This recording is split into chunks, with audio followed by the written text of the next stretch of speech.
Hello दोस्तों, स्वागत है आपका अपने यूट्यूब चैनल पर। दोस्तों, आज आपके लिए फिर से लेके आए हैं उत्तराखंड प्रीवियस ईयर का एक प्रश्न पत्र, जो कि आपके आगामी परीक्षा फॉरेस्ट गार्ड के लिए हेल्पफुल और इम्पोर्टेंट रहेगा। तो दोस्तों, बने रहिए वीडियो के अंत तक। तो शुरू करते हैं। आपका आज का पहला प्रश्न है, छात्र ने परिश्रम नहीं किया इसलिए वह अनुत्तीर्ण हो गया। यह वाक्य है। तो यह वाक्य है आपका संयुक्त वाक्य। दूसरा प्रश्न है, अंडमान निकोबार में शासन और शिक्षा की भाषा है। अंडमान निकोबार में शासन और शिक्षा की भाषा है हिंदी। नेक्स्ट क्वेश्चन है, नीलिमा शब्द में प्रयुक्त प्रत्यय है। प्रत्यय जो होता है वो शब्द के पीछे लगता है। तो नीलिमा शब्द में जो प्रत्यय है वो है आपका इमा, ऑप्शन नंबर ए। नेक्स्ट है, पूर्ववर्ती का विपरीतार्थक शब्द है। पूर्ववर्ती का विलोम शब्द है आपका परवर्ती, option number C right answer. Next question है, वर्तनी की दृष्टि से शुद्ध शब्द है।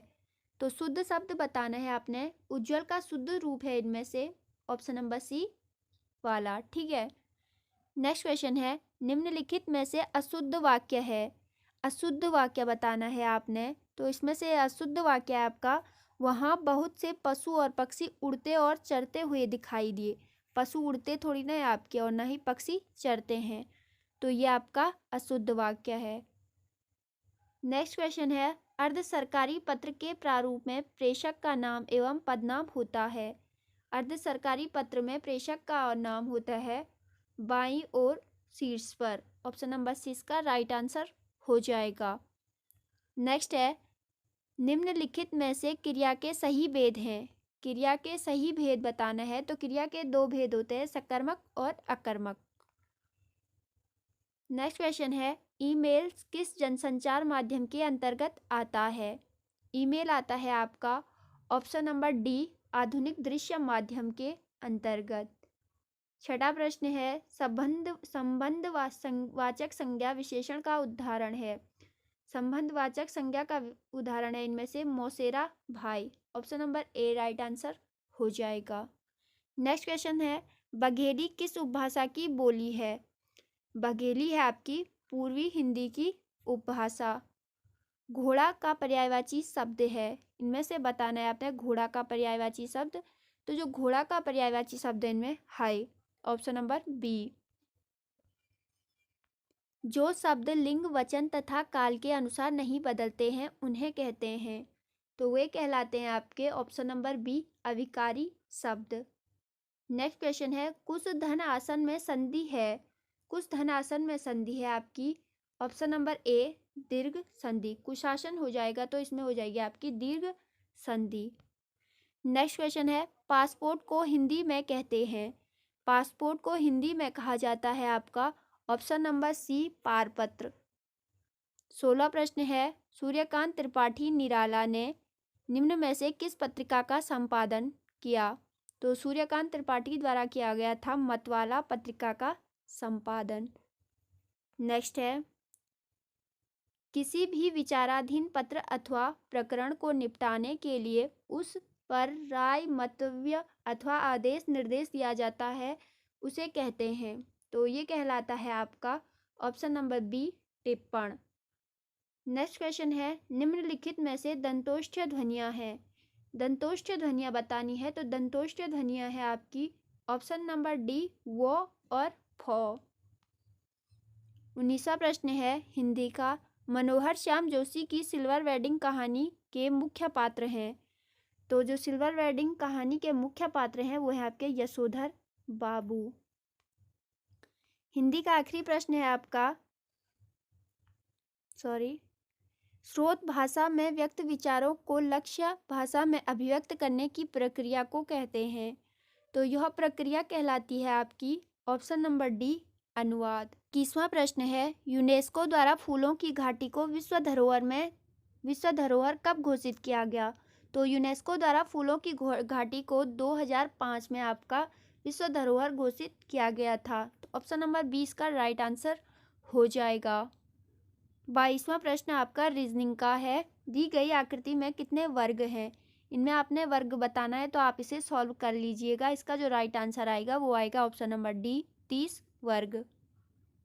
23वां प्रश्न है, छांगलेस की प्रशस्ति प्राप्त हुई? छांगलेस की प्रशस्ति प्राप्त हुई है आपकी ऑप्शन नंबर बी लाखा मंडल से। फिर आपका एक रीजनिंग का क्वेश्चन है, इसका जो आपका राइट आंसर होगा वो मैं आपको बता देती हूँ। आप इसे सॉल्व कर लीजिएगा। तो इसका आंसर राम आएगा, आप इसे सॉल्व कर लीजिएगा, ठीक है। नेक्स्ट है, उत्तराखंड में राजस्व पुलिस व्यवस्था लागू हुई? उत्तराखंड में 1874 में आपकी राजस्व पुलिस व्यवस्था लागू हुई थी। 26वां प्रश्न भी आपका रीजनिंग का ही है, इसका राइट आंसर होगा डी क्यू, ठीक है। 27वां प्रश्न है, हिम ज्योति फाउंडेशन देहरादून का उद्देश्य है?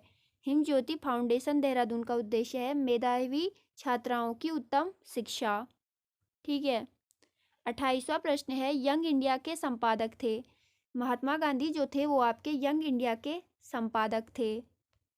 29वां प्रश्न है, आसन बैराज बिहार का संबंध है? आसन बैराज बिहार का संबंध है चिड़ियों से। ऑप्शन नंबर डी इसका राइट आंसर हो जाएगा।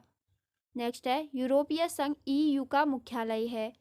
यूरोपीय संघ का मुख्यालय है आपका ऑप्शन नंबर डी ब्रुसेल्स में। 31वां प्रश्न है, गढ़वाल हितकर्णी सभा की स्थापना हुई थी? गढ़वाल हितकर्णी सभा की स्थापना हुई वर्ष 1901 में। 32वां प्रश्न है, निम्न में से संयुक्त राष्ट्र संघ के हेग स्थित अंतर्राष्ट्रीय न्यायालयों के संबंध में कौन सा कथन सत्य है? तो इसमें से बताना है कौन सा कथन सत्य है। तो इनमें से होगा आपका ऑप्शन नंबर डी 15 न्यायाधीश 9 वर्षों के लिए केवल संयुक्त राष्ट्र संघ की महासभा तथा सुरक्षा परिषद द्वारा चुने जाते हैं। ऑप्शन नंबर डी इसका राइट आंसर हो जाएगा। 33वां प्रश्न है, उत्तराखंड की संस्कृति में ढूलो ढुसको ढुलखेल है? तो यह है आपका पहाड़ी रामायण। 34वां प्रश्न है, शिक्षा परीक्षण एवं स्वास्थ्य पर किया गया व्यय कहलाता है? तो यह कहलाता है आपका मानव पूंजी। 35वां प्रश्न है, न्योली है? न्योली एक प्रकार का वन गीत है आपका, ठीक है। नेक्स्ट क्वेश्चन है, 3 बार विश्व चैंपियन रही साइकिल चालक केली कैटलिन का हाल ही में निधन हो गया है, वह निवासी थी? तो केली कैटलिन जो निवासी हैं वो हैं आपकी ऑप्शन नंबर बी संयुक्त राज्य अमेरिका की। 27वां प्रश्न है, गढ़वाली फिल्म जगवाल के निर्देशक थे? गढ़वाली फिल्म जगवाल के निर्देशक थे आपके पराशर गौड़, आपने बिल्कुल याद रखना है। नेक्स्ट है, दी गई श्रेणी में कौन सा विकल्प प्रश्न चिन्ह के स्थान पर आएगा? रीजनिंग का प्रश्न है आपका, इसका जो आंसर आएगा आपका वो आएगा 16, ठीक है, सॉल्व आप कर लीजिएगा। 39वां प्रश्न है आपका, कुमाऊं को किस वर्ष कुमाऊं एवं गढ़वाल 2 जिलों में विभक्त किया गया? वेरी इंपॉर्टेंट प्रश्न है, तो ये किया गया आपका 1839 में, ठीक है। निम्नलिखित में से किसने ईस्ट इंडिया कंपनी की दीवानी प्रदान की थी? तो ईस्ट इंडिया कंपनी को दीवानी प्रदान की गई थी आपकी option number B Shah Alam द्वितीय ने, ठीक है। नेक्स्ट है, उत्तराखंड राज्य विज्ञान एवं प्रौद्योगिकी परिषद का गठन किया गया? उत्तराखंड राज्य विज्ञान प्रौद्योगिकी परिषद का गठन किया गया आपका ऑप्शन नंबर बी वर्ष 2005 में। 42वां प्रश्न है, निम्नलिखित में से कौन सी पर्वत चोटी हिमालय में स्थित नहीं है? नहीं पूछा गया तो गुरु शिखर जो है वो हिमालय की पर्वत चोटी नहीं है। 43वां प्रश्न है, अपने रूप व आकार के अनुसार निम्नलिखित में से कौन सा एक वनाग्नि का प्रकार नहीं है? तो इसका जो राइट आंसर होगा वो होगा ट्री फायर। 44वां प्रश्न है, संविधान सभा की पहली बैठक हुई? इंपॉर्टेंट क्वेश्चन है आपका, नोट कर लीजिएगा। संविधान सभा की पहली बैठक होती है 9 दिसंबर 1946 को। 45वां प्रश्न है, बालगंगा सहायक नदी है? बालगंगा सहायक नदी है आपकी भिलंगना की। निम्नलिखित में से वास्तविक निवेश है? तो इनमें से वास्तविक निवेश बताना है आपने, तो वास्तविक निवेश है आपका भवनों का निर्माण। उत्तराखंड राज्य में नगरीय स्वायत्त शासन प्रणाली की शुरुआत हुई? उत्तराखंड राज्य में नगरीय स्वायत्त शासन प्रणाली की शुरुआत होती है ऑप्शन नंबर बी 1916 में। 48वां प्रश्न है, व्यास सम्मान 2019 नासिरा शर्मा को प्रदान किया गया। उनके उपन्यास किसके लिए इन्हें प्रदान किया गया व्यास सम्मान? तो वो किया गया कागज की नाव के लिए। ठीक है, option number D right answer हो जाएगा। 49वां प्रश्न है आपका, राष्ट्रीय अभ्यारण्य हेतु ऑनलाइन प्रवेश परमिट जारी करने के लिए सिंगल विंडो सिस्टम पथिक शुरू किया गया। तो ये किया गया आपका option number C Gangotri national park Uttarkashi द्वारा। ये उस टाइम 2019 का आपका करंट अफेयर्स का प्रश्न रहा होगा। ठीक है, आज का आखिरी प्रश्न है, रमेश अपने घर से दक्षिण की ओर 15 मीटर चलता है, फिर बाएं मुड़कर 20 मीटर चलता है, एक बार फिर बाएं मुड़कर 15 मीटर चलता है, तो अपने घर से कितनी दूरी पर किस दिशा में है? तो इसका राइट आंसर होगा ऑप्शन नंबर बी 20 मीटर पूर्व की दिशा में। तो दोस्तों ये थी आपकी आज की वीडियो, ये पार्ट फर्स्ट था आपका। अगर आप इसका पार्ट सेकंड चाहते हैं तो आप हमें कमेंट बॉक्स में ज़रूर बताइएगा, और हम आपके इस वीडियो का पार्ट 2 भी लाने की पूरी कोशिश करेंगे। तो ओके, थैंक यू।